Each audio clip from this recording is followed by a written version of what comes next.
News. మంతా తుఫాన్ తీరాన్ని తాకింది.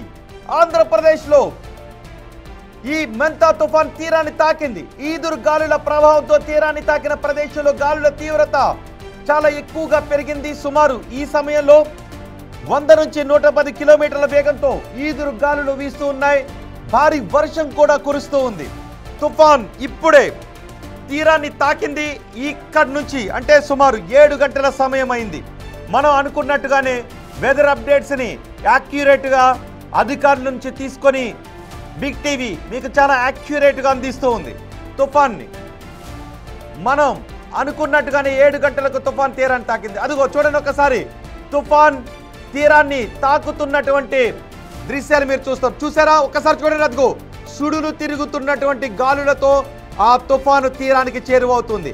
ఆ చుట్టూ ఉంది చూసారా, వైట్ కలర్లో ఎడ్జ్ ఉంది కదా, దాన్నే ఐ వాల్ ఎడ్జ్ అంటాం. ఆ మధ్యలో ఉన్న దాన్నే ఐ వాల్ అంటాం. ఆ చుట్టూ ఉన్న ప్రదేశాన్ని వాల్ అంటాం. ఇప్పుడు ఆ తుఫాను అదిగో చూడండి ఒకసారి, ఆ వైట్ కలర్తో తిరుగుతున్నది ఆ తీరాన్ని తాకింది. ఆ రౌండ్ సర్కిల్ ఉంది చూసారా, ఆ చివర ఎడ్జ్ ఆ తీరాన్ని తాకింది. అంటే దాన్నే తీరాన్ని తాకడం అంటాం. ఇప్పుడు ఈ చివర ఉంది చూసారా, ఇది ఆ పూర్తిగా నేలపైకి వెళ్ళటంతోనే తీరాన్ని దాటడంగా మనం భావిస్తుంటాం. ఎప్పుడైతే ఆ రౌండ్ సర్కిల్ తిరుగుతుంది చూసారా, ఆ మధ్యలో నల్లటి కలర్లో కనిపిస్తుంది, అదే ఐ. ఆ చుట్టూ వైట్ కలర్లో కనిపిస్తుంది, అదే ఐ వాల్. ఇప్పుడు ఐ వాల్ తీరాన్ని తాకింది. ఆ వాల్ అంతా వెళ్ళిన తర్వాత ఆ ఐ ప్రాంతం తీరానికి రావడానికి కొన్ని గంటల సమయం పడుతుంది. ఈ మొత్తం తుఫాన్ అంతా కూడా తీరాన్ని దాటి వెళ్ళటానికి సుమారు 5 గంటల సమయం పడుతుంది. ప్రస్తుతం తుఫాను ముందుకు కదులుతున్న వేగాన్ని క్యాల్కులేట్ చేసి చూస్తే ఈ తుఫాన్ తీరం దాటడానికి 5 గంటల సమయం పడుతుంది.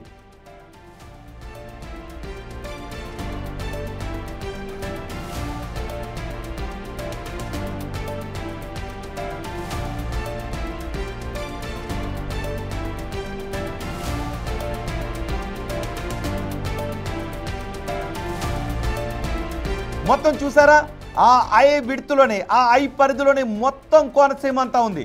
ఆ చివరన గౌతమి నది దగ్గర నుంచి ఇటువైపు వైనతేయ నది వరకు, ఆ వశిష్ఠ నది వరకు మొత్తం ఐ ప్రదేశంలోనే ఆ తుఫాన్ తీవ్రత ఉంది.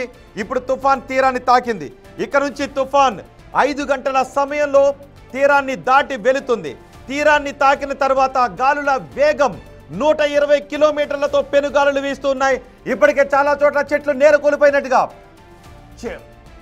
నేల కోల్పోతున్నట్టుగా తెలుస్తూ ఉంది. ఇదిగో ఇప్పుడు మీరు బిగ్ టీవీ స్క్రీన్ పైన చూస్తున్నది శాటిలైట్లో లైవ్ దృశ్యాలు. చూడండి ఒకసారి, ఆ తుఫాను తీరాన్ని తాకింది.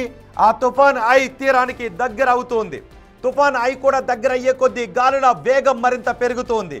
ఆ తుఫాన్ తీరాన్ని ఆ ఐ తీరాన్ని తాకిన తర్వాత 1 గంట కొద్దిసేపు ప్రశాంతంగా ఉంటుంది. ఆ తర్వాత రెండవ ఎడ్జ్ తుఫాన్ ఐ తీరాన్ని తాకడం, తీరాన్ని దాటే క్రమంలో ఇప్పటి వరకు వీస్తున్న గాలులు మరో డైరెక్షన్లో వీస్తాయి. అలాంటి సమయంలోనే బలహీనంగా ఉన్న చెట్లు, అప్పటి వరకు వంగిపోయిన చెట్లన్నీ నేల కూలిపోయే అవకాశం ఉంటుంది. మీరు చూడండి ఒకటి, ఆ తుఫాన్ పాత్ కూడా మీరు చూడొచ్చు. ఇది ప్రభుత్వం జారీ చేసినటువంటి IMD జారీ చేసినటువంటి తుఫాన్ కదలిక దృశ్యాలవి.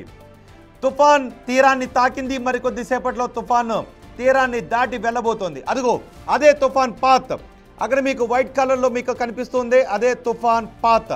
ఆ పాత్రలోనే తుఫాన్ ప్రయాణం చేస్తుంది. ఇది పూర్తిగా భూ ఉపరితలానికి వచ్చిన తర్వాత బలహీనపడుతుంది. కానీ భూ ఉపరితలానికి రావడానికి పూర్తిగా తుఫాన్ భూ ఉపరితలానికి రావడానికి ఇంకా 5 గంటల సమయం పట్టే అవకాశం ఉంది. ఈ 5 గంటల సమయం ఆంధ్రప్రదేశ్లో కోనసీమ ప్రాంతానికి చాలా కీలకమైనటువంటి సమయం. ఆంధ్రప్రదేశ్లో కోనసీమ ప్రజలు ఈ సమయంలో చాలా అప్రమత్తంగా ఉండాలి. ఇప్పటికే చాలా చోట్ల చెట్లు నేల కూలుతున్నట్టుగా తెలుస్తూ ఉంది. బిగ్ టీవీ ప్రతినిధులు మొత్తం ఈ కోస్తా వెంబడి, తీర ప్రాంతం వెంబడి ప్రతినిధులు సిద్ధంగా ఉన్నారు మీకు సమాచారం అందించడానికి. ఎప్పటికప్పుడు నాన్ స్టాప్గా బిగ్ టీవీ ఈ తుఫాన్కు సంబంధించిన అప్డేట్స్ని మీకు అందిస్తుంది. అదిగో తుఫాన్ ఐ వాల్ తీరాన్ని తాకింది. గాలుల తీవ్రత ఇంతకుముందు 1 అరగంట క్రితం ఉన్న గాలుల తీవ్రత ఇప్పుడు రెట్టింపైన పరిస్థితి కనిపిస్తోంది. గాలులు చాలా ప్రచండ గాలులు ఆ ప్రదేశంలో వీస్తూ ఉన్నాయి. ఈ ప్రచండ గాలుల తీవ్రత అంతకంతకు పెరుగుతూ ఉంది. ఇప్పటికే చాలా చోట్ల చెట్లు నేలకూలిపోయాయి, విద్యుత్ వ్యవస్థ దెబ్బతింది. కమ్యూనికేషన్ వ్యవస్థ దెబ్బతినకుండా ఉండటానికి, సెల్ టవర్లు దెబ్బతినకుండా ఉండటానికి, అక్కడ విద్యుత్ ఆగకుండా ఉండటానికి జనరేటర్లను ఏర్పాటు చేశాము అని ఇంతకు ముందు మంత్రి నారా లోకేష్ చెప్పిన దృశ్యాన్ని కూడా మనం చూసాం. ఇప్పుడు మీరు బిగ్ టీవీని చూస్తున్నారు. బిగ్ టీవీ స్క్రీన్ పైన తుఫాన్ కదలికను చూస్తున్నారు. బహుశా ఈ వార్తను మీరు టీవీ ముందు కూర్చొని చూస్తున్నట్లయితే మీ మొబైల్ కూడా తీసుకొని మీరు ఏ ప్రదేశంలో ఉన్నారు, మీరున్న ప్రదేశంలో తుఫాను తీవ్రత ఎలా ఉందో మీరు కమెంట్ చేయండి. మీరు ఆల్రెడీ మొబైల్లోనే ఈ న్యూస్ని చూస్తున్నట్లయితే మీరున్న ప్రదేశంలో గాలుల తీవ్రత ఏ విధంగా ఉందో మీరు ఒకసారి కమెంట్ బాక్స్లో తెలియచేయండి. నేను వాటిని కూడా మీకు చదివి వినిపిస్తాను. మీరు బిగ్ టీవీని టీవీ సెట్ల ముందు కూర్చొని చూడొచ్చు, మొబైల్ సెట్ల ముందు కూడా కూర్చొని బిగ్ టీవీని వీక్షించవచ్చు. బిగ్ టీవీ మాత్రమే నాన్ స్టాప్గా